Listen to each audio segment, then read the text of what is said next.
Well, good morning, friends. Welcome to Wednesday. Sorry to have missed yesterday. Just some things got in the way of getting something ready.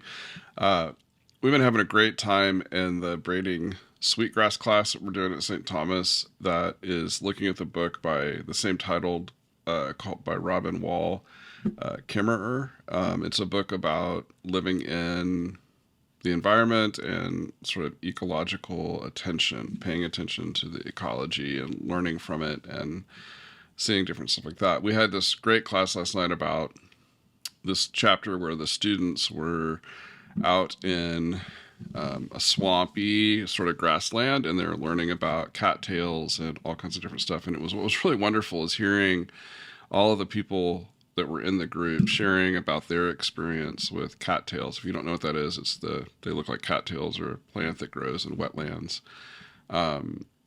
And they're pretty amazing, and there's lots of different kinds of them, and you can eat part of them. There's all kinds of different stuff that we learned. But part of it was the sheer sort of joy in the students getting out of what they were used to and into a new environment, but then also learning about the depth of creation, the different colors that are in soil, the different things that are living in the soil, the different realities of what was coming alive in this, what they thought was a fairly barren, empty place. One of her quotes from the writer of the book is, "Paying attention is a form of reciprocity with the living world, receiving the gifts with open eyes and open hearts." In other words, paying attention is living in relationship with that is around you. And in the middle of that, you receive gifts because you have your open eyes and your heart is open. Part of the work of Lent is kind of digging in the soil of our life, digging in the wetlands, the places that maybe we think there's not much there.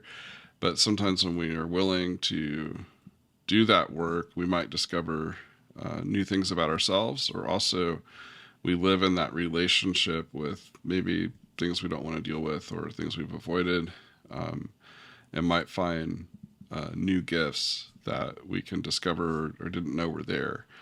I know in my own journey, when I've really done some hard work, right, on improving myself, doing something, there's always this sort of discovery of something I can do or didn't know I could do, or a discovery of a depth of a relationship, or the discovery of some new understanding that is a delight, a surprise, and sometimes it's sort of unknowing. Think back maybe to the first time you figured out how to do something that you didn't know you could do, or were learning. I remember the day that I learned to ride a bike.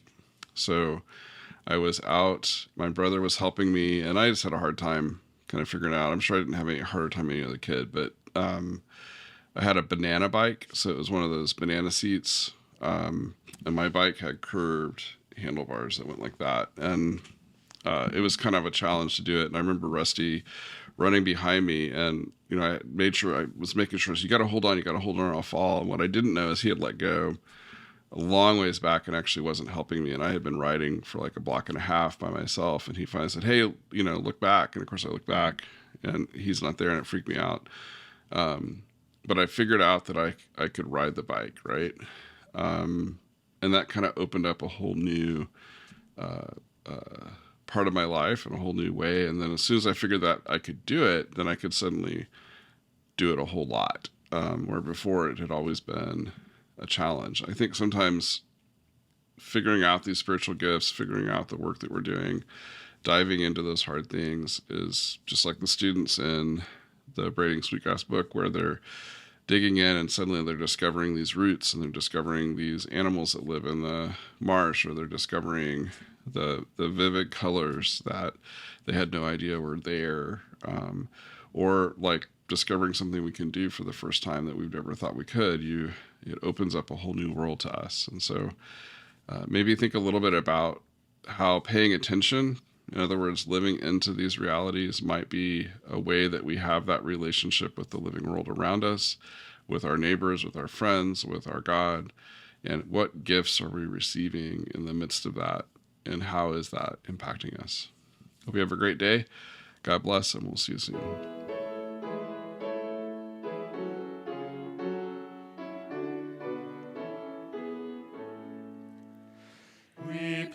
plough the fields and scatter the good seed on the land, but it is fed and watered by God's almighty hand.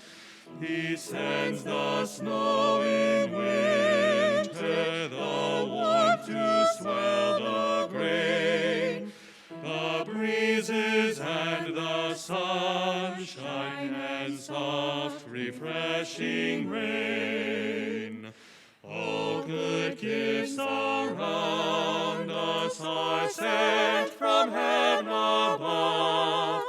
Then thank the Lord, oh thank the Lord for all his love. He only is the maker of all things near and far. He paints the wayside flower, he lights the evening star. The winds and waves obey him, by him the birds are fed. Much more to us his children, he gives our daily bread. All good gifts around us are sent from heaven above. Then thank the Lord, oh thank the Lord for all his love. We thank thee then, O Father, for all things bright and good, the seed time and the harvest, our life, our health, our food. The gifts we have to offer are what thy love imparts, but chiefly thou desirest our humble, thankful hearts. All good gifts around us are sent from heaven above.